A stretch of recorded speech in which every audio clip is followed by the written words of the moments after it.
ہمیں لفاظی سے اور ڈرائنگ روم کی گفتگو سے باہر آنا پڑے گا۔ حقیقت یہ ہے کہ ہم نے گزشتہ 5 سال 2011 سے 2016 تک آزاد کشمیر میں محدود وسائل کے باوجود اپنی مدر پارٹی جو ہے مدر لیڈرشپ ان کی قیادت میں آزاد کشمیر میں چودھری عبدالمجید صاحب کی قیادت میں پارٹی نے ٹیم ورک کے طور پہ کام کیا۔ آزاد کشمیر کے اندر پیپلز پارٹی نے اگر پچھلے 45 برسوں کا تقابلی جائزہ لیں پچھلے 5 برسوں کے ساتھ تو آپ کو ہر اعتبار سے پاکستان پیپلز پارٹی کا پلڑا بھاری نظر آئے گا۔ آپ روڈ انفراسٹرکچر کو لے لیں، آپ ہیلتھ کو لے لیں۔ ویسے آپ کے حلقے میں کتنا، سوری میں آپ کو انٹرپٹ کر رہی ہوں، کتنے کلومیٹر روڈز پختہ سڑکیں بنی؟ پختہ آپ کہہ سکتے ہیں کہ میرے حلقے میں تقریباً 65 کلومیٹر پختہ سڑکیں بنی، ٹوٹل 172 کلومیٹر روڈز میرے حلقے کے اندر بنے، صرف ایک حلقہ انتخاب نیلم ویلی کے اندر۔ اور یہ ساری وہ چیزیں ہیں کہ ہم نے ہیلتھ کے اندر، روڈ انفراسٹرکچر کے اندر، ٹیلی کمیونیکیشن کے اندر، پھر ایجوکیشن کے اندر ایسے کارہائے نمایاں سر انجام دیے پیپلز پارٹی نے۔ میں سمجھتا ہوں کہ ہمیں 2016 کے الیکشن میں اس کا کریڈٹ نہیں ملا، ہم اس کو کیش نہیں کر سکے۔ وہ ہمارا الیکشن چوری بھی ہوا۔ دیکھیں، ہمیں صرف چوروں پہ ہی نظر نہیں رکھنی، ہمیں اپنے گریبانوں کے اندر بھی جھانکنا ہے کہ ہمارے یہاں کہاں کمزوریاں تھیں۔ میں یہ سمجھتا ہوں کہ ہم اپنی اس پرفارمنس کو کمیونیکیٹ نہیں کر سکے گراس روٹ لیول تک، کیش نہیں کر سکے اس کو۔ جو ٹولز ہیں ہمارے پاس عصر حاضر میں، جو ٹولز ہیں میڈیا کے، ہم ان کو پراپرلی یوٹیلائز نہیں کر سکے۔ یہ ایک ایسی حقیقت ہے جو ہمارے پارٹ پہ ہے، جس کا ہمیں نقصان ہوا ہے، اس کو ہمیں ماننا پڑے گا۔ باقی تو ان جنرل مسلم لیگ نون کا یہ تھوڑا امتیاز ہے کہ وہ الیکشن لڑتے نہیں ہیں، الیکشن کانٹیسٹ نہیں کرتے، وہ الیکشن بائی کرتے ہیں، وہ الیکشن بائی کرتے ہیں۔ اور وہ الیکشن بھی میاں نواز شریف صاحب نے بائی کیا تھا آزاد کشمیر کا۔ چلیں ہم اس الیکشن کی بات کرتے ہیں۔ آپ نے کہا کہ میں نے اپنے حلقہ انتخاب میں کام کرائے، تو میاں صاحب اس وقت تو وہ ایک حلقہ تھا، آج 2 حلقے ہیں، تو آپ کیا سمجھتے ہیں کہ یہ الیکشن مہنگا بھی ہے، الیکشن مشکل بھی ہے؟ پھر ایک وقت میں 2 حلقوں میں آخر کیوں میاں عبدالوحید خان ہی کیوں؟ میڈم یہ بڑا اچھا سوال ہے آپ کا۔ آپ کے حلقے بھی وہ ایک حلقے کا اضافہ بھی ہوا؟ جی وہی ایک حلقہ تھا، اس کی جو جغرافیکل باؤنڈریز ہیں ان کے اندر کوئی تغیر و تبدل نہیں آیا، اسی کو آبادی کی بنیاد پہ 2 حلقوں میں تقسیم کیا گیا ہے۔ میں نے کبھی اپنے آپ کو ناگزیر نہیں سمجھا، اور نہ میں سمجھتا ہوں، نہ ہمیں سمجھنا چاہیے۔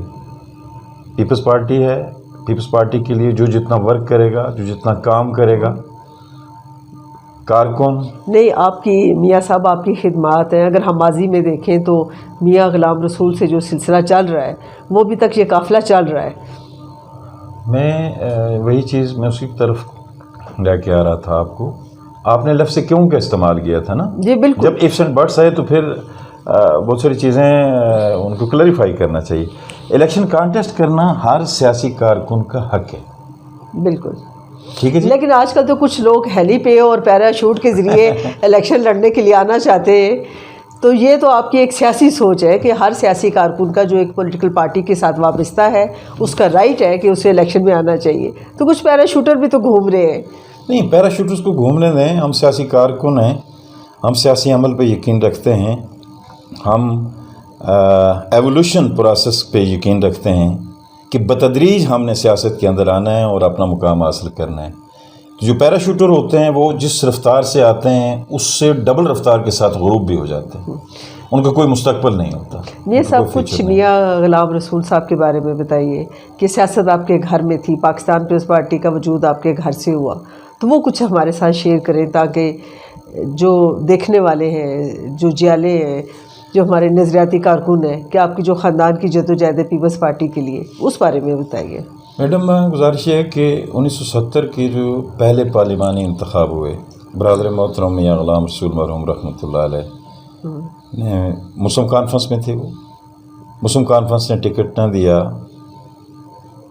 اور جس بنیاد پہ انہوں نے آزاد الیکشن کانٹیسٹ کیا 1970 کا، گلاب کا پھول ان کا نشان تھا، اللہ نے ان کو سرخرو کیا۔ بڑی نامی گرامی شخصیات نیلم ویلی کی اس الیکشن میں ان کے مد مقابل تھی. تو نیلم ویلی کے لوگوں نے 1970 کی دہائی میں جو تاریخی فیصلہ کیا کہ ایک طرف ایک متوسط طبقے سے تعلق رکھنے والا پڑھا لکھا نوجوان، وہ پہلے سائنس گریجویٹ تھے اپنے علاقے کے، میاں غلام رسول مرحوم رحمۃ اللہ علیہ برادر محترم پہلے سائنس گریجویٹ تھے. 1962 میں انہوں نے ایبٹ آباد سے پوسٹ گریجویٹ ایبٹ آباد سے انہوں نے بی ایس سی کیا تھا. تو اس وقت نیلم ویلی کے لوگوں نے جو فیصلہ کیا کہ ایک طرف بڑی نامی گرامی شخصیات تھیں، ہمارے پیران طریقت جو ہیں 3 گدی نشین نامور بر صغیر کے نامور گدی نشین جو تھے، میاں سرور صاحب مرحوم رحمۃ اللہ علیہ، میاں اسحاق صاحب مرحوم رحمۃ اللہ علیہ، اور اس وقت حلقہ انتخاب جو تھا ہمارا پٹکا سے بہت بڑا تھا. جی ہاں. تو پیر غازی شاہ صاحب مرحوم رحمۃ اللہ علیہ، یہ 3 برگزیدہ ہستیاں بھی اس وقت میاں صاحب مرحوم کے مد مقابل تھی مختلف جماعتوں سے. پیپلز پارٹی تو ابھی آزاد کشمیر میں بنی نہیں تھی. تو جب آزاد الیکشن کانٹیسٹ کیا، اللہ نے سرخرو کیا، انہیں کامیاب ہو گئے. تو کامیاب ہونے کے بعد بھی اپنا رشتہ انہوں نے برقرار رکھا. اسپیکرشپ کا ووٹ جو ہے مسلم کانفرنس کو دیا، لیڈیز کی اسامی کا جو ووٹ تھا وہ بھی مسلم کانفرنس کو دیا. لیکن مسلم کانفرنس کی متعصبانہ سوچ جو ہے اس میں کوئی کمی نہ آئی. میاں صاحب کے خلاف بے بنیاد قسم کے مقدمات بنانا شروع کر دیے. میاں صاحب کو بطور ممبر اسمبلی جب بھی مجاہد اول سردار عبدالقیوم خان صاحب علاقے کے دورے پہ جاتے تھے تو being elected member of the Neelam ان کو یہ اجازت نہیں تھی کہ وہ صدر ریاست کے ساتھ سٹیج پہ بیٹھیں یا کہیں 4 لوگوں سے گفتگو کریں. ایک پولیس کا اسکواڈ ہوتا تھا، S H O D S P, وہ ان کے ساتھ کھڑے ہوتے تھے تاکہ لوگوں کے ساتھ کوئی گفتگو مطلب وہ سیاسی الغرض وہ اتنا ٹارچر کیا انہوں نے. پھر ایک وقت ایسا آیا کہ میاں صاحب کے خلاف ایک بے بنیاد قتل کا مقدمہ ہے، وہ بھی اس میں انہوں نے گھسیٹنے کی کوشش کی. تو چنانچہ پھر وہ رشتہ ختم ہو گیا ریاستی جماعت کے ساتھ. ان کی تمام تر کوشش کے باوجود رشتہ ختم ہو گیا اور میاں صاحب مرحوم اسلام آباد تشریف لے گئے. عبدالحفیظ پیرزادہ صاحب، رشید میر صاحب، ان سے ملاقات ہوئی، وہیں پریس کانفرنس کی. پھر آزاد کشمیر میں آئے اور انہیں یہ اعزاز حاصل ہے کہ بینگ الیکٹڈ ممبر اسمبلی وہ پہلے ممبر اسمبلی تھے جنہوں نے اسپیکر کو درخواست دی کہ پیپلز پارٹی کا بینچ قائم کریں، الگ سے بینچ قائم ہوا. اور پھر جب آزاد کشمیر میں پاکستان پیپلز پارٹی کی تنظیم سازی کی گئی تو ایک طرف جہاں پیر علی جان شاہ صاحب کو بانی صدر بنایا گیا، دوسری طرف برادر محترم میاں غلام رسول مرحوم کو آزاد کشمیر پیپلز پارٹی کا بانی سیکرٹری جنرل نامزد کیا گیا. تو چنانچہ انہوں نے اس وقت پاکستان کے 12 حلقوں میں اور آزاد کشمیر کے اندر پارٹی کو مضبوط بنیادیں مہیا کی. اللہ کا احسان ہے کہ میں آج جس وقت جو ہوں، جو گفتگو کرتا ہوں، جو اہلیت ہے، صلاحیت ہے، یہ اللہ کی عطا ہے اور برادر محترم کی مجلس میں ان کی تربیت کا ثمر ہے. میں یہ سمجھتا ہوں کہ ہم جو بھی ہیں انہیں کی وجہ سے ہیں، انہیں کی تربیت کی وجہ سے ہے.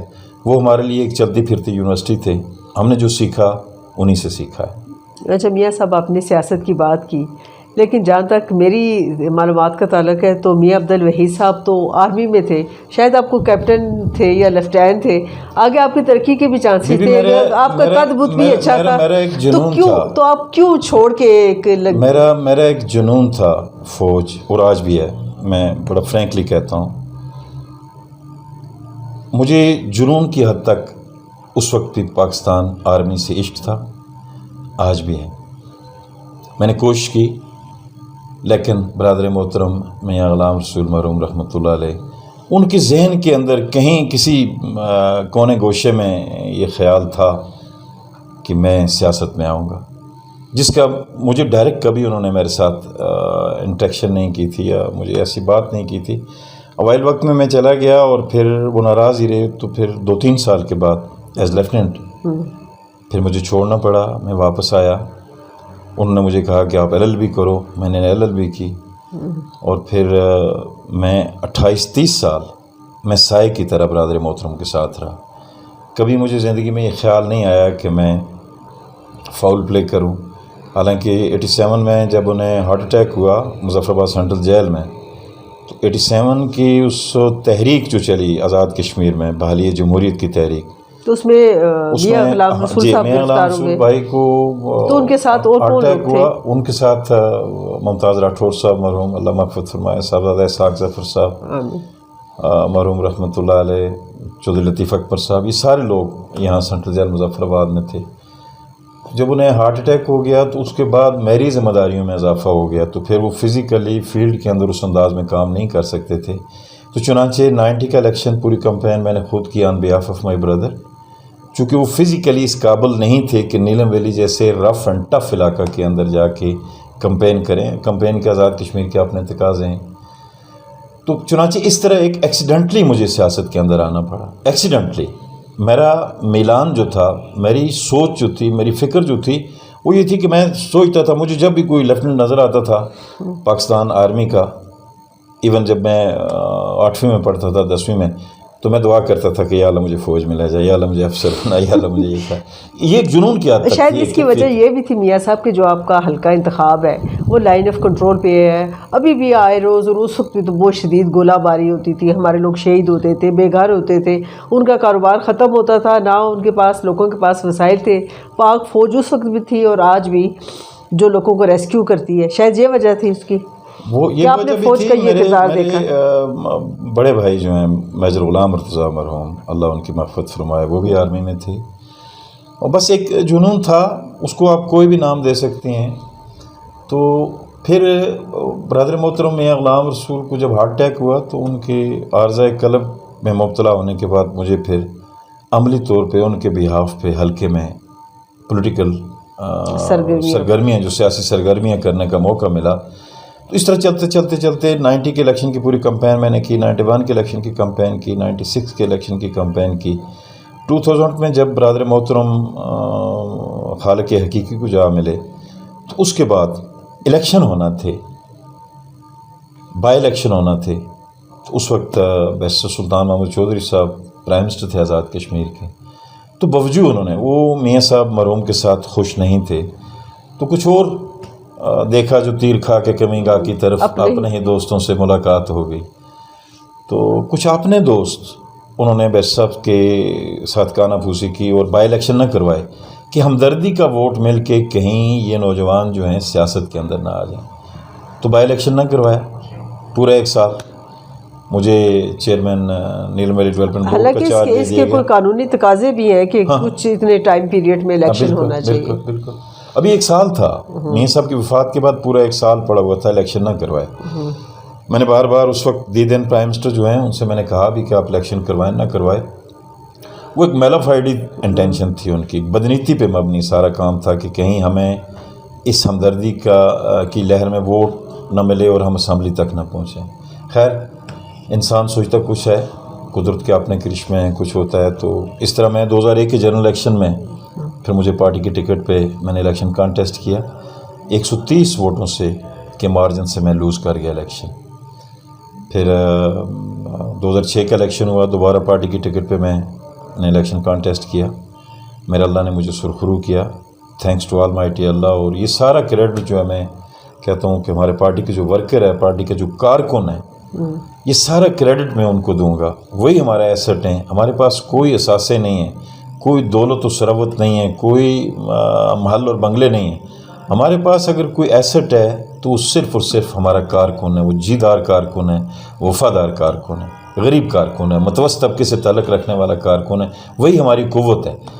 تو 2011 میں پھر دوبارہ الیکشن ہوئے، اللہ نے سرخرو کیا ریپیٹڈلی دوسری دفعہ، 2006 میں بھی 2011 میں مجھے اللہ نے موقع دیا۔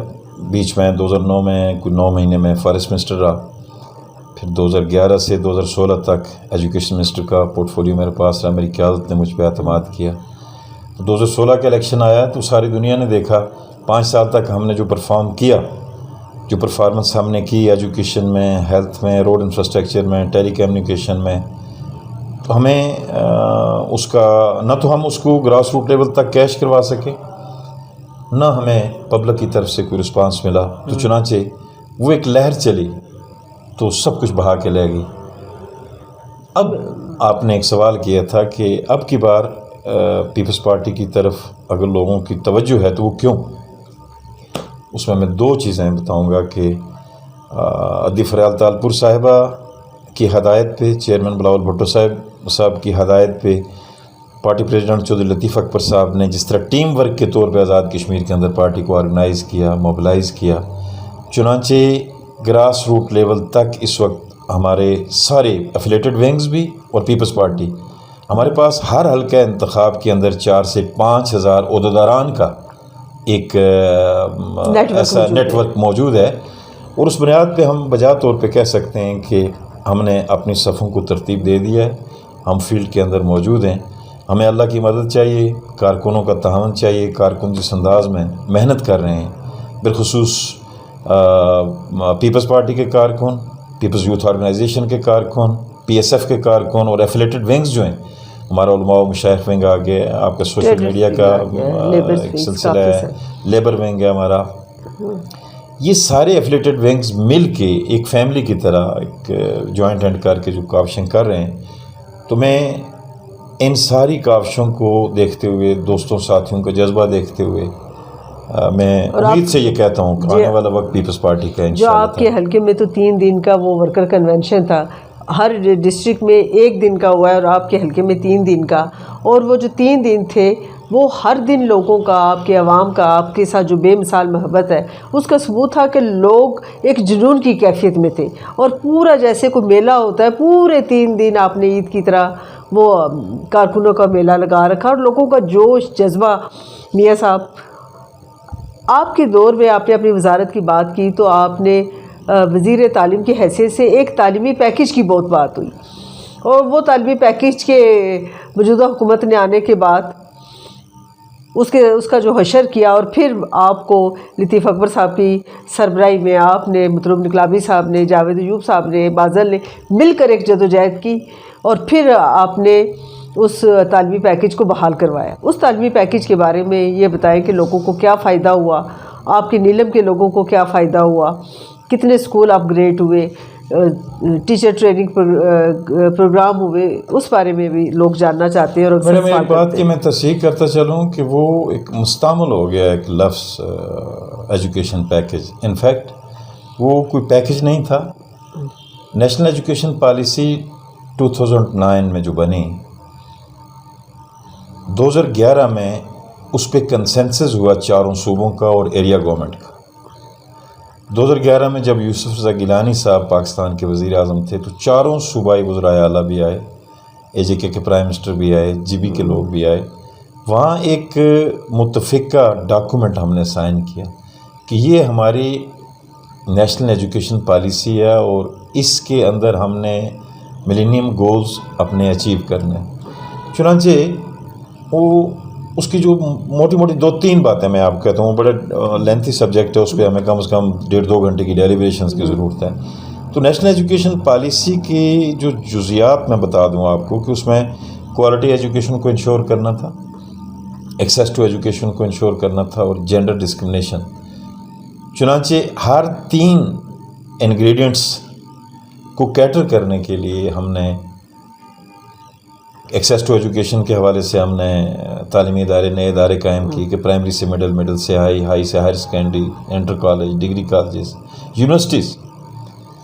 جہاں آزاد کشمیر میں ہم نے 6 یونیورسٹیز دیں، وہاں نیلم ویلی کے اندر ہم نے ایجوکیشن، ہائر ایجوکیشن کے حوالے سے اے جے کے یونیورسٹی کا نیلم کیمپس دیا، تاکہ نیلم ویلی جیسے دور دراز علاقہ سے تعلق رکھنے والے بچے اور بچیاں جو ہیں ہماری، وہ آسانی سے آئیں، گھر سے کھانا کھائیں، یونیورسٹی میں تعلیم حاصل کریں اور گھر واپس چلی جائیں۔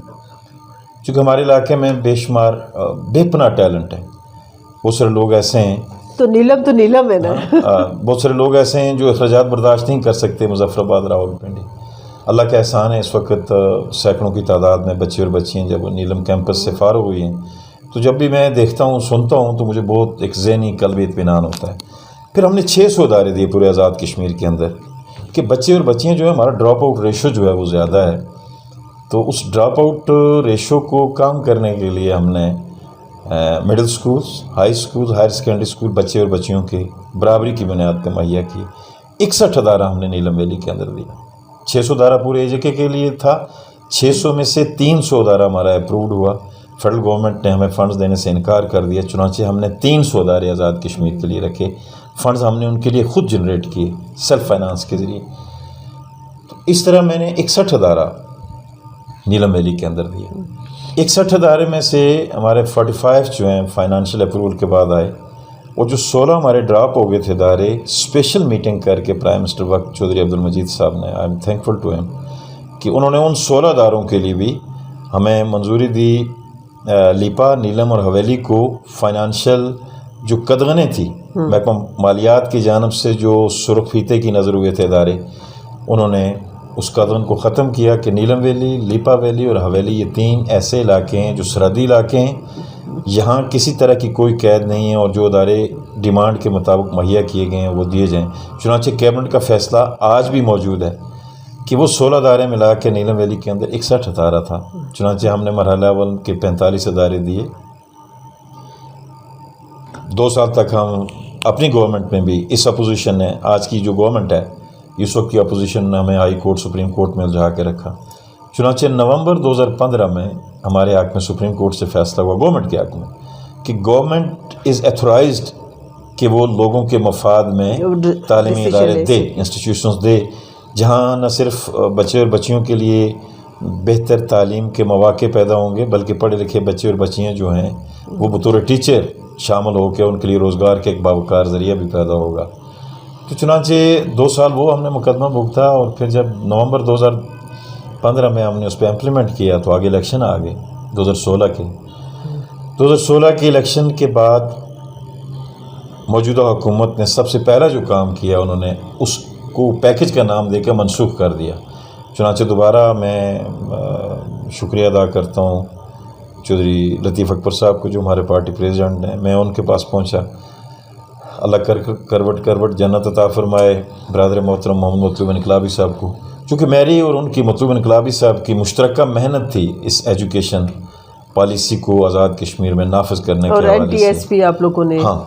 تو چنانچہ میں مطلوب انقلابی صاحب نے مشورہ کیا. لطیف اکبر صاحب پہلے نہیں مان رہے تھے کہ یار ہمیں کیا صلہ دیا ہے لوگوں نے، ہم نے اتنی محنت کی. تو ہم گئے، ہم نے کنونس کیا جناب صدر جماعت کو.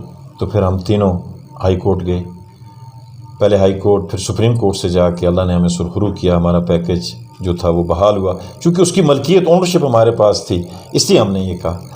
تو آپ وہ جو NTS تھا، ہاں یہ تو تھا نا کہ ایکسیس ٹو ایجوکیشن کے حوالے سے ہم نے دیے جو ادارے، 45 ادارے اس میں نیلم میں 16 کے اپروول اور فیز 2 میں تھے. وہ بلکہ ایکچولی یہ ایجوکیشن پالیسی تھی، رائٹ آف ایجوکیشن کا جو تھا، کوالٹی ایجوکیشن کو انشور کرنا تھا ہم نے. تو کوالٹی ایجوکیشن کو انشور کرنے کے لیے ٹیچر ٹریننگ کے پروگرام بھی چلے.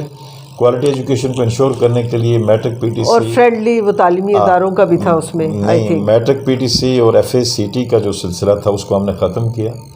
ہم نے بیسک کوالیفیکیشن پرائمری ٹیچر کے لیے جو ہے BA B.Ed رکھی. پہلے ہم نے PSC public service commission act جو ہے اس میں ترمیم کی. ہم نے کہا کہ پرائمری ٹیچر کو سکیل 7 سے سکیل 14 میں لے کے جاؤ، اپ سکیلنگ کریں اس کی، اور سکیل 14 میں لے جا کے پرائمری ٹیچر کی تقرری بذریعہ پبلک سروس کمیشن کی جائے. اس کا جو فائنانشیل امپیکٹ آ رہا تھا وہ 1 ارب 4 کروڑ روپیہ تھا، جو وفاقی حکومت نے ایز پر کمٹمنٹ ہمیں مہیا کرنا تھا، لیکن بیک آؤٹ کر گئے. جناب میاں نواز شریف صاحب نے ایک یعنی مطلق انکار کیا انہوں نے کہ ہم آپ کو پیسہ نہیں دے سکتے، اس لیے کہ ان کی AJK کی پارٹی موجودہ وزیر اعظم جناب راجہ فاروق حیدر خان صاحب، یہ اور میرے حریف جو ہیں اسپیکر اسمبلی، یہ سیکرٹری جنرل تھے. تو میاں صاحب کیا ان دونوں نے جا کے ادھر بھی میاں صاحب تھے، تو کیا ادھر جو میاں صاحب تھے کیا ان کی کوئی اتفاق فاؤنڈری کا پیسہ تھا جو وہ نہیں دے رہے تھے؟ انہوں نے ہمارے کیبنٹ کو جب ایڈریس کیا تو انہوں نے کہا کہ سوری جنٹل مین، ہم آپ کو نہیں دے سکتے، آپ نے اگر پالیسی پہ عمل درآمد کرنا ہے تو اپنے وسائل خود پیدا کریں اور کریں.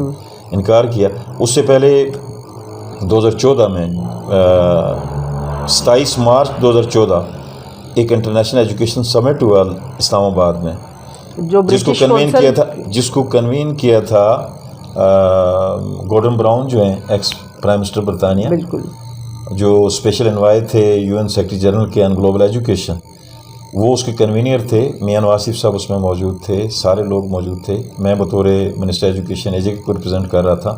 وہاں ہم نے ریکویسٹ کی ان سے کہ جی آپ ہمیں پیسہ دیں، تو وہاں انہوں نے کمٹمنٹ کی گورڈن براؤن کے کہنے پہ، انسٹیگیشن پہ، ہماری ریکویسٹ پہ میاں نواز شریف صاحب نے 2 ارب روپے گرانٹ دینے کا وعدہ کیا اس انٹرنیشنل فورم پہ، لیکن وہ وعدہ ہی تھا، لیکن وہ وعدہ ہی رہا. غضب کیا جو تیرے وعدے پہ اعتبار کیا. انہوں نے انکار کر دیا. چنانچہ ہمارے انڈیکیٹرز اچھے تھے. پھر ہم نے جب پی ایس سی میں لے جانے کے لیے ٹیچرز کی تقرری، پہلے اس کو اپ اسکیل کرنا تھا، اسکیل 14 میں لے کے جانا تھا. جب انہوں نے پیسہ دینے سے انکار کر دیا تو پھر موجودہ وسائل کے اندر رہتے ہوئے ہم نے این ٹی ایس کا فیصلہ کیا کہ ہم این ٹی ایس کریں گے. چنانچہ ہم نے گورنمنٹ کے اختتام سے پہلے این ٹی ایس کی ساری لیجسلیشن، رولز، ریگولیشن بنا کے نوٹیفیکیشن کر کے گئے. آج یہ مسلم لیگ نون کی حکومت کلیم کر دی ہے کہ ہم نے کیا، اور میرے حریف جو ہیں سب سے پہلے یہ چیخے تھے جب ان کو پتہ لگا گورنمنٹ بننے کے بعد کہ جی این ٹی ایس آ گیا اور پرائمری ٹیچر.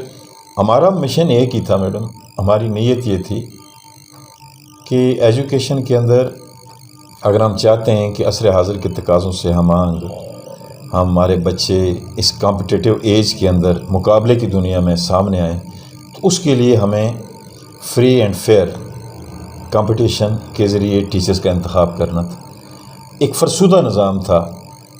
بچے جو ہیں، پڑھا لکھا بچہ، ایک گریجویٹ، جب اس کو ہم چکر لگواتے ہیں اپنے دفتر کے، کہ منسٹر کے دفتر کا چکر لگائے، ایم ایل اے کے دفتر کے چکر لگائے، اس کے گھر کا طواف کرے، دفتر کا طواف کرے، ہم ان کی غیرت اور حمیت کا جنازہ نکال دیتے ہیں پہلے، اور پھر اس کو ہم نیشنل بلڈنگ پہ کہ یہ جو ہے وہ ڈیلیور کیا کرے گا.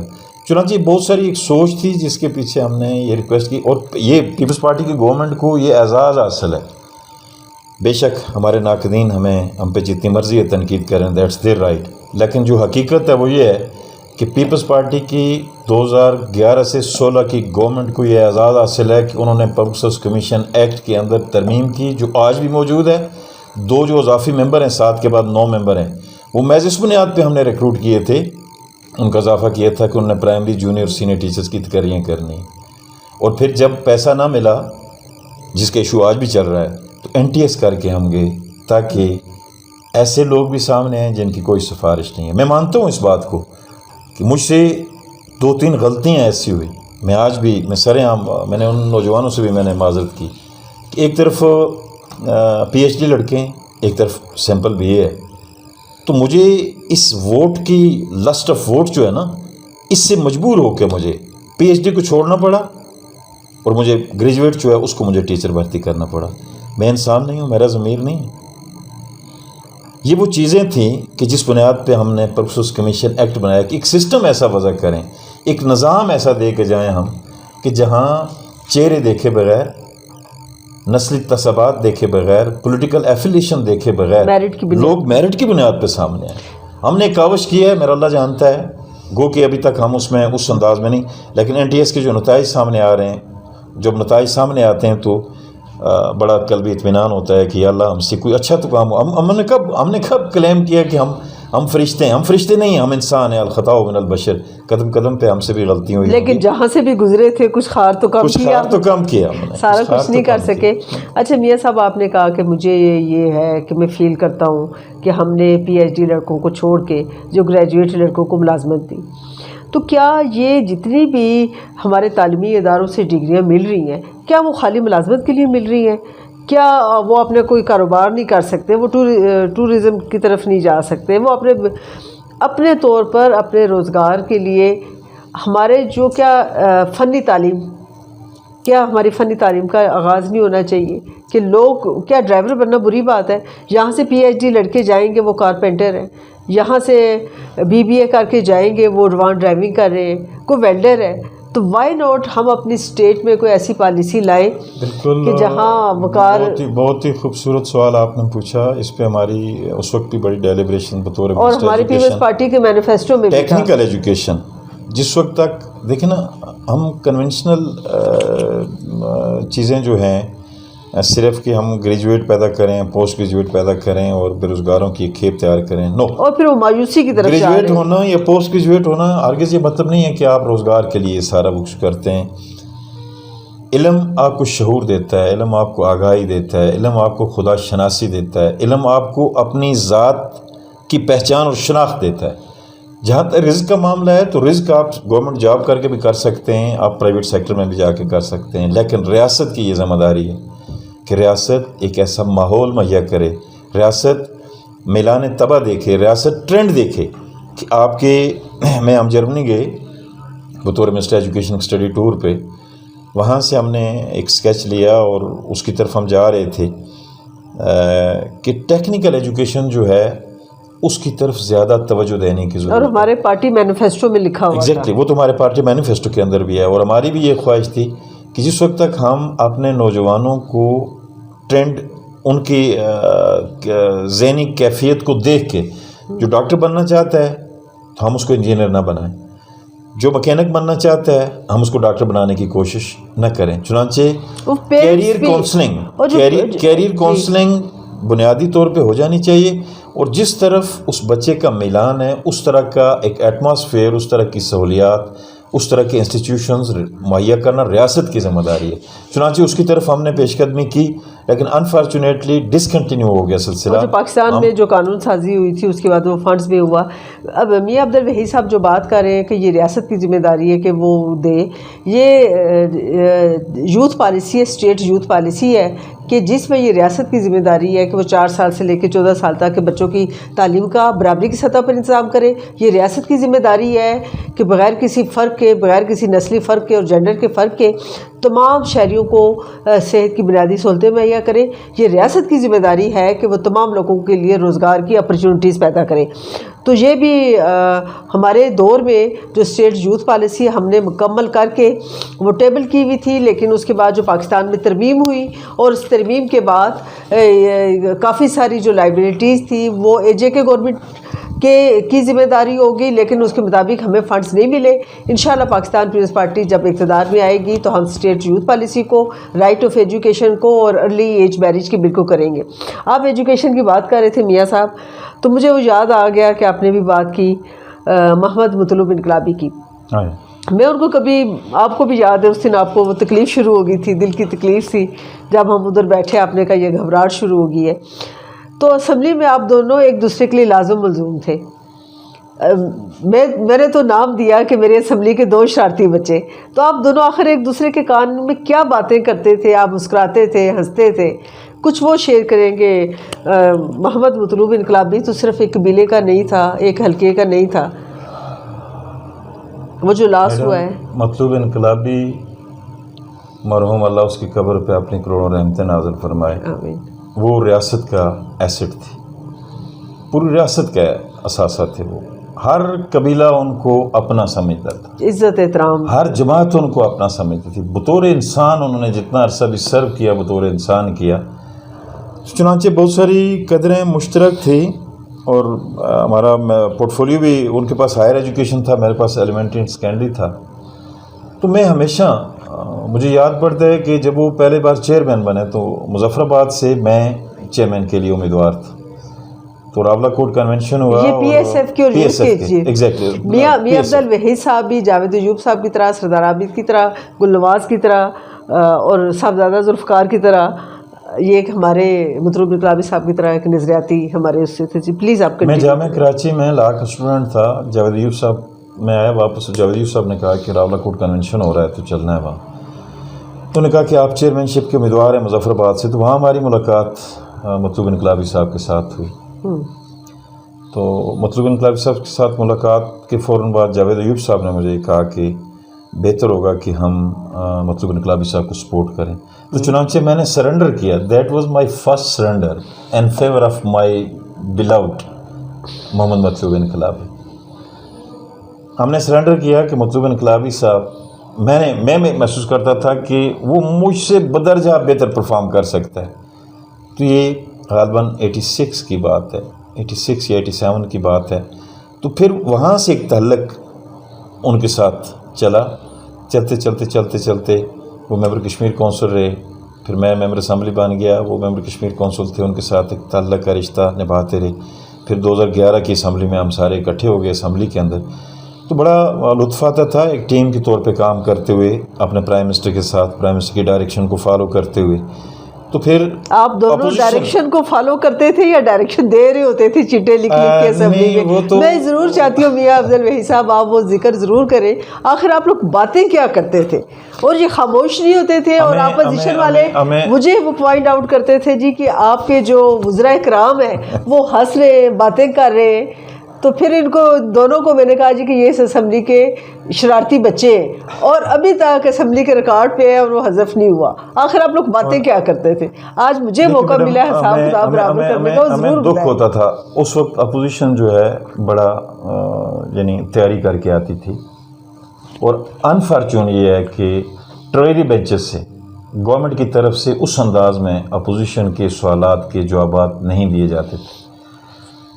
بعض اوقات ہمارے ساتھی فیس کرنے کے بجائے اس دن آتے ہی نہیں تھے، اسمبلی میں ہی نہیں آتے تھے، تو وہ ہمیں بڑا کلک ہوتا تھا، بڑا دکھ ہوتا تھا کہ ایک کلیکٹیو رسپانسبلٹی ہوتی ہے، گورنمنٹ ہے ہماری، ہم سب اس کا حصہ ہیں، اور بینگ کیبنٹ ممبر یہ کلیکٹیو رسپانسبلٹی ہے کہ اگر الیکٹریسٹی کا کوئی سوال آیا ہے تو میں ایجوکیشن منسٹر ہوں، اگر مجھے ضرور دینا چاہیے، منسٹر الیکٹریسٹی موجود نہیں ہے تو I am suppose to answer, میرا فرض بنتا ہے کہ میں اس کا جواب دوں۔ تو چنانچہ اس وقت مجھے جو ہم آپس میں گفتگو کرتے تھے وہ یہ ہوتی تھی کہ بڑا خوفناک اٹیک آ رہا ہے اس کی طرف سے، اپوزیشن کی طرف سے، اور جس سمت سے جواب جانا چاہیے وہ یا تو مورچے خالی ہیں، مورچے خالی ہیں۔ تو چنانچہ پھر ہمیں جناب وزیر اعظم کی ڈائریکشن پہ ہم کوشش کرتے تھے دونوں کہ رسپونڈ کریں اس کو، اپنے ناقص یا جیسی بھی معلومات تھی۔ تو بہرصورت مطلوب انقلابی صاحب کے ساتھ پارلیمانی زندگی کے ان 5 سال جو ہیں میری زندگی کا اثاثہ ہیں۔ جب کبھی کوئی کمیٹی بنتی تھی تو ہاں جی آپ کو کون ہے جی چیئرمین، میں کہتا مطلوب انقلابی صاحب، تو مطلوب صاحب مجھے کہیں کہ یار یہ آپ دونوں کی کوئی مشترکہ شرارت بھی تو ہو سکتی تھی نا، وہ مجھے کہتے یہ دونوں بہت شرارتی تھے جی اسمبلی میں، تو وہ مجھے کہتے کہ تو کیوں میرا نام لیتا ہے؟ میں نے ان سے کہا، میں نے کہا مطلوب صاحب میں آپ کو اپنے سے بہتر سمجھتا ہوں، تب آپ کو پرپوز کرتا ہوں کہ جی آپ اس کمیٹی کو ہیڈ کریں اور میں آپ کے ساتھ بطور اسسٹنٹ بطور ممبر کام کروں گا۔ مطلوب انقلابی کی یادیں ہمیشہ آزاد کشمیر کے نوجوانوں کے لیے مشعل راہ رہیں گی، وہ ہمیشہ ہمارے دلوں میں، ہمارے خیالوں میں، ہمارے خوابوں میں زندہ و جاوید رہے گی۔ وہ ایک انتہائی جیدار انسان تھا، وہ ایک انتہائی صاف ستھرا neat and clean political worker تھا، گراس روٹ لیول سے ترقی کرتے کرتے کرتے اس مقام پہ پہنچا تھا، اور وہ آزاد کشمیر کا فیوچر تھا۔ زندگی نے وفا نہ کی، ورنہ میں اور آپ اپنی کھلی آنکھوں سے دیکھتے کہ ایک وقت ہوتا کہ مطلوب انقلابی راج کرتا ہے اس ملک پہ، لیکن اللہ کے اپنے فیصلے، وہ بھی راج کر رہا ہے، ابھی بھی راج کر رہا ہے، نو ڈاؤٹ۔ اچھا میاں صاحب آپ نے بات کی کہ وہ گراس روٹ سے تھے اور ابتدائی اور بنیادی ورکرز میں سے تھے، تو ابتدائی ورکرز کی بات ہو تو پھر طلباء یونین کی بات ہوتی ہے، ابتدائی سیاست کی بات ہو تو لوکل گورنمنٹ کی بات ہوتی ہے۔ یہ جتنے بھی ہمیں کوسچنز آتے ہیں، آج ہم نہیں لے رہے کہ یہاں نیٹ کی فیسلٹی اس طریقے سے نہیں ہے اور نیٹ اس طریقے سے کام نہیں کر رہا، تو 2 سوال لازمی ہوتے ہیں، بلدیاتی اداروں کے انتخاب اور طلباء یونین کا۔ تو یہ آپ کو بھی یہ اعزاز حاصل ہے، ہمارے دیگر، اور یہ میرے خیال سے واحد پاکستان پیپلز پارٹی ہے کہ جس نے کھیپ دی ہے کہ ایک تربیت یافتہ نوجوانوں کا ایک سیاسی دستہ دیا ہے، لیکن آنے والے دنوں میں تو ہمیں وہ اندھیرا نظر آ رہا ہے، اس طرح کی سیاسی تربیت نہیں ہے۔ تو آپ کیا کہتے ہیں اس بارے میں؟ میڈم دیکھیں، 2 سطح پہ گرومنگ ہوتی ہے سیاسی کارکنوں کی۔ ایک ہیں آپ کی تعلیمی ادارے، آپ کے کالجز، آپ کی یونیورسٹیز، وہاں ماشاء اللہ دور میں جو پابندی لگی یونینز پہ، طلباء یونینز پہ، تو وہ کھیپ آنا جو ہے پاکستان میں، آپ دیکھیں نا کہ جتنے سٹارز آپ کو نظر آئیں گے، جتنے لوگ جو کمانڈنگ پوزیشن پہ رہے سیاست میں، جنہوں نے مقام بنایا، وہ سارے کے سارے طلباء یونین سے ہو کے آئے، وہ کسی بھی تنظیم سے وابستہ ہوں، ارسپیکٹو آف پولیٹیکل ایفیلیشن میں بات کر رہا ہوں، کہ مختلف سیاسی جماعتوں کی جو پولیٹیکل ونگز ہیں، طلباء ونگ جو ہیں، اسٹوڈنٹس ونگز، وہ نرسری تھی ایک، وہاں سے اسٹوڈنٹس تیار ہو کے سامنے آتے تھے اور پھر انہی لوگوں نے ملک کی باغ ڈور سنبھالنا ہوتی تھی۔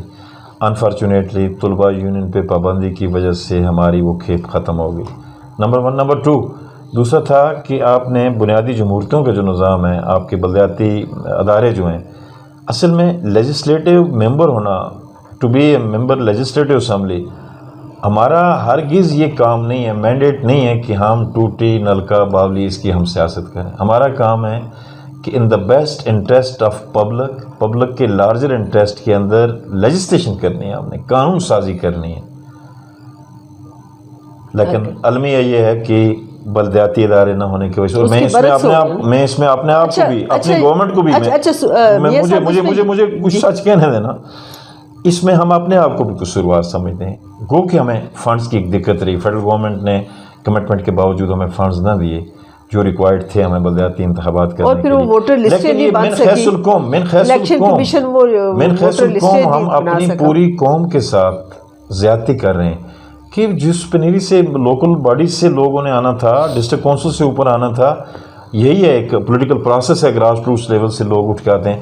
اسٹوڈنٹ یونین پہ بھی بین ہو گیا، بلدیاتی انتخابات بھی نہیں ہوئے. تو چنانچہ یہ پنیری جو سیاسی کارکنوں کی تیار ہونی تھی، جن کی تراش خراش کے بعد اسمبلی کے سٹیج پہ جنہوں نے پہنچنا تھا، وہ بنیادی نرسریاں ہی ختم ہوگی، بند ہوگی.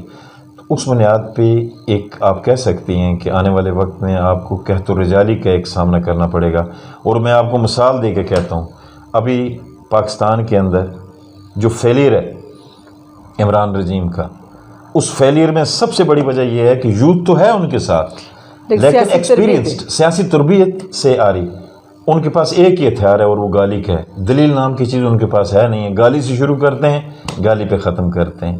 تو جو گرومنگ ہونی چاہیے تھی ایز پولیٹیکل ورکر، کسی ایک اسٹوڈنٹس تنظیم کے اندر رہ کے، کسی یونیورسٹی میں، کسی کالج میں، یا کسی بلدیاتی ادارے سے پنپ کے اوپر آنا ہوتا تھا، وہ سلسلہ ہے نہیں ہے. تو پھر ایسی کھیپ سے ہمارا واسطہ پڑے گا.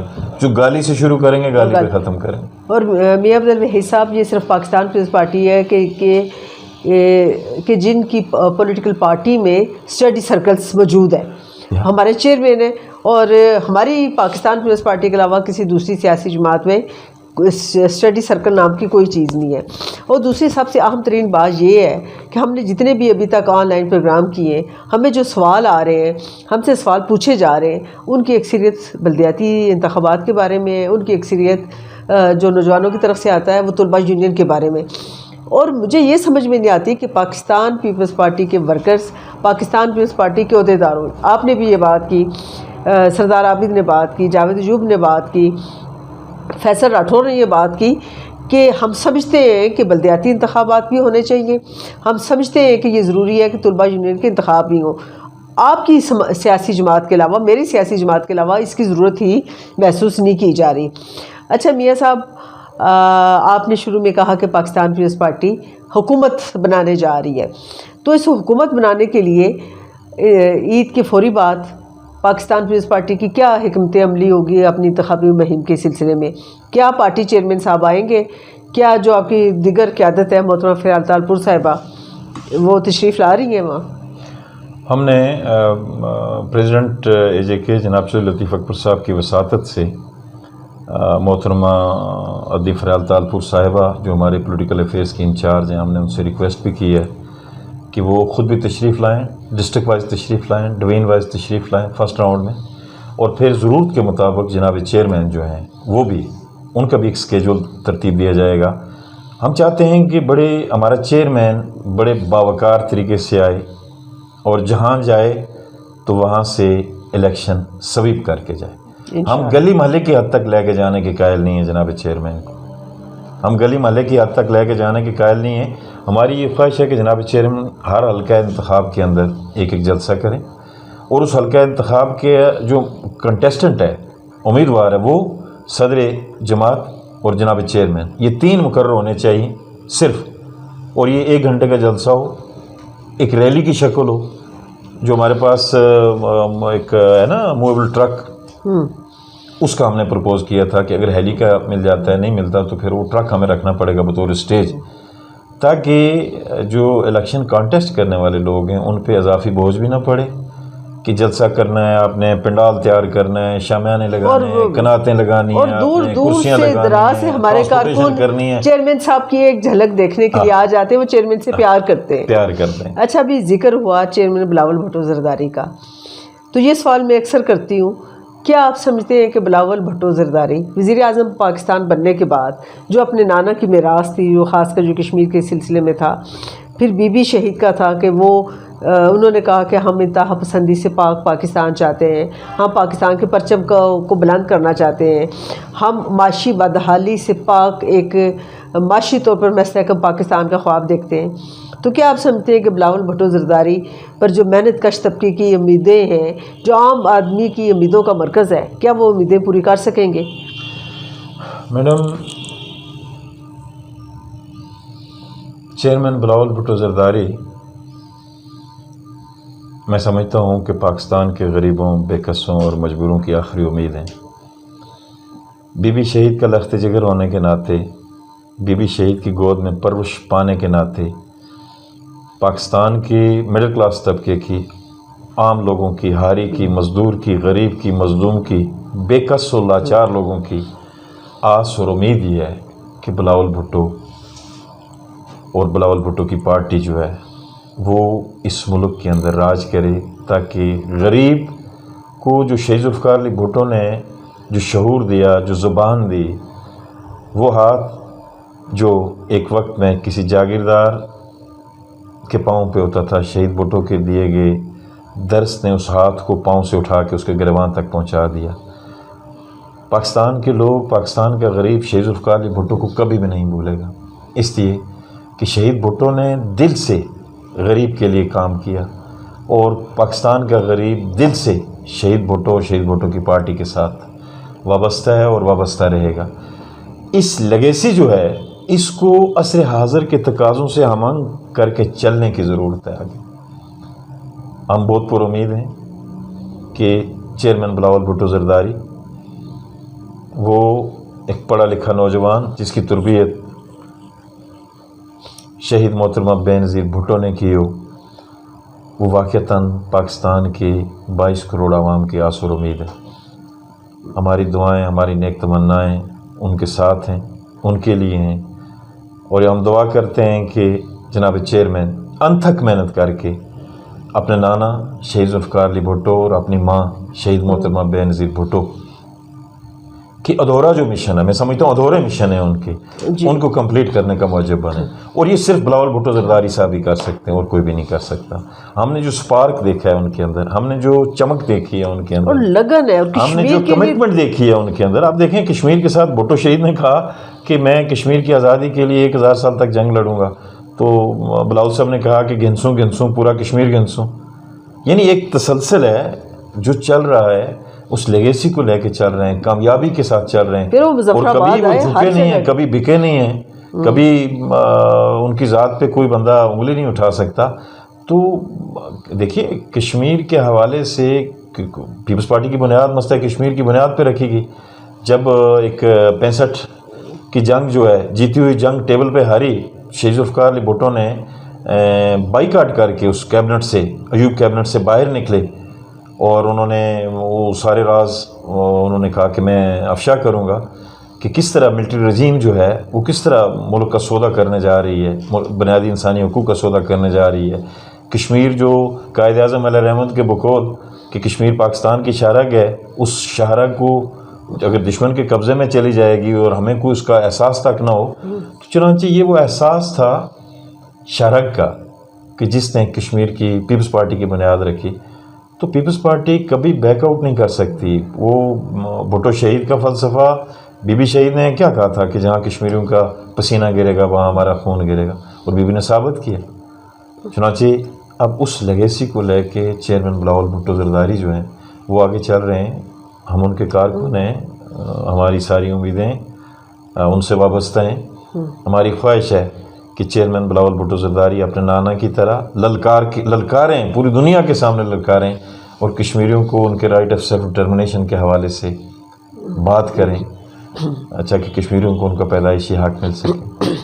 اچھا میاں صاحب، ابھی آپ نے بات کی چیئرمین بلاول بھٹو زرداری کی، میں یہ پوچھنا چاہتی ہوں کہ یہ سمجھے کہ آزاد کشمیر کے انتخابات ہو چکے ہیں، پاکستان پیپلز پارٹی نے 2 تہائی اکثریت لے لی ہے اور ہم حکومت بنانے جا رہے ہیں، آپ کے پاس اختیار بھی ہے، آپ کے پاس پورا استحقاق بھی ہے، تو آپ کون سا ایسا بڑا کام ہے جو آپ نیلم کے لوگوں کے لیے کرنا چاہتے ہیں؟ آپ کیا سمجھتے ہیں کہ کوئی ایک ایسا بڑا، کون سا ایسا پروجیکٹ ہے کہ وہاں ہونا چاہیے، کوئی ٹورزم کا بننا چاہیے, لوگوں کو روزگار بنے, میڈم ہائیڈل کا بنے.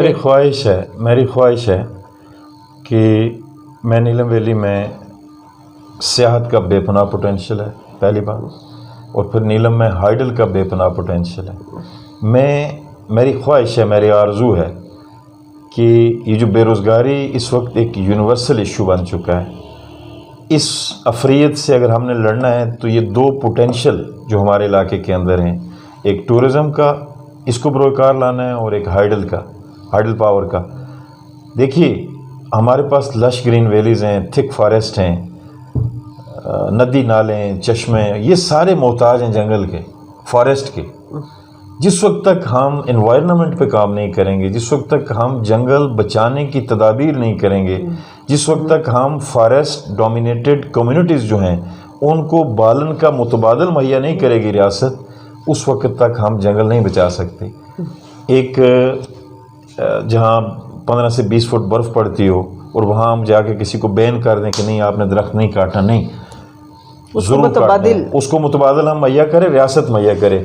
میرے ذہن میں جو آئیڈیا ہے, جو ایک رف آئیڈیا ہے, میں ایک نان ٹیکنیکل آدمی ہوں, میری یہ خواہش ہے کہ نیلم ویلی کے اندر جدید ترین ٹیلی کمیونیکیشن کا نظام موجود ہو. نمبر 1, نیلم ویلی روڈ جو ہے یہ قومی معیار کے مطابق بنی, ہماری جتنی سب ویلیز کی روڈز ہیں یہ قومی معیار کے مطابق بنی ہوئی ہونی چاہیے.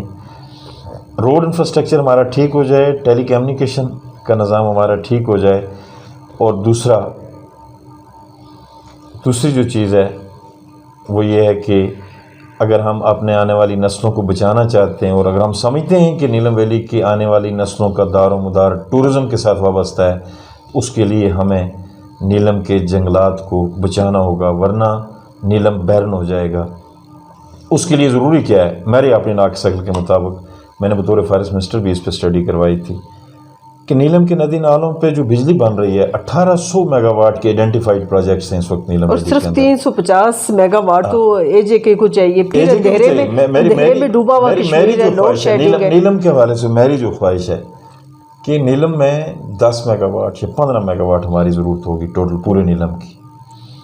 تو ریاست, حکومت, میں یہ کوشش کروں گا, اللہ اگر مجھے اختیار دیتا ہے تو میں یہ کوشش کروں گا کہ میں نیلم کے جنگلات کو بچانے کے لیے لوگوں کو متبادل بجلی کی شکل میں مہیا کرنا چاہوں گا.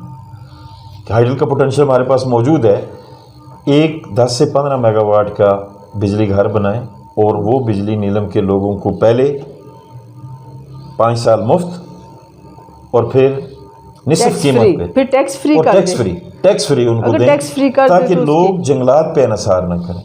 اور لوگ اسی صورت میں جنگل بچ سکتا ہے. جنگل بچے گا تو ہمارا ٹورزم بچے گا, جنگل ختم ہوگا, بیرن ہو جائے گا. ہمارے سرسبز و شاداب جو پہاڑ ہیں یہ جب بیرن ہو جائیں گے, ننگے ہو جائیں گے, گنجے ہو جائیں گے, تو پھر میڈم نیلم کی طرف کوئی بھی نہیں آئے گا. نیلم کا حسن, نیلم کی جان, نیلم کی پہچان نیلم کے جنگلات ہیں, ان کو بچانا ہے. لیکن اس کے لیے ریاست نے پہلے متبادل دینا ہے. مجھے اللہ نے موقع دیا تو میں ٹورزم, روڈ کمیونیکیشن, ٹیلی کمیونیکیشن, یہ کنیکٹڈ ہیں, انٹر کنیکٹڈ ہیں. کہ ٹورزم کو اگر آپ نے پروموٹ کرنا ہے تو اس کے لیے آپ کو یہ بیسک انفراسٹرکچر جو ہے یہ ٹھیک کرنا پڑے گا. اور پھر آپ نے فارورڈ لکنگ پالیسیز ہونی چاہیے. آپ کے اندر یہ صلاحیت ہونی چاہیے کہ ناک سے آگے دیکھنے کی صلاحیت آپ پیدا کریں. جس وقت تک آپ اپنے علاقے کے پوٹینشیل کو پہچانیں گے نہیں, اس کو پبلک کے انٹرسٹ میں یوٹیلائز نہیں کریں گے, تب تک آپ کو اس کا کوئی فائدہ نہیں.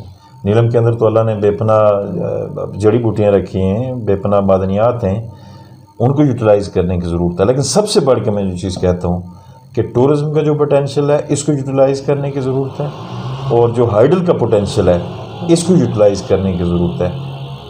پبلک فرینڈلی پالیسیز بنانے کی ضرورت ہے, نیلم فرینڈلی پالیسیز بنانے کی ضرورت ہے.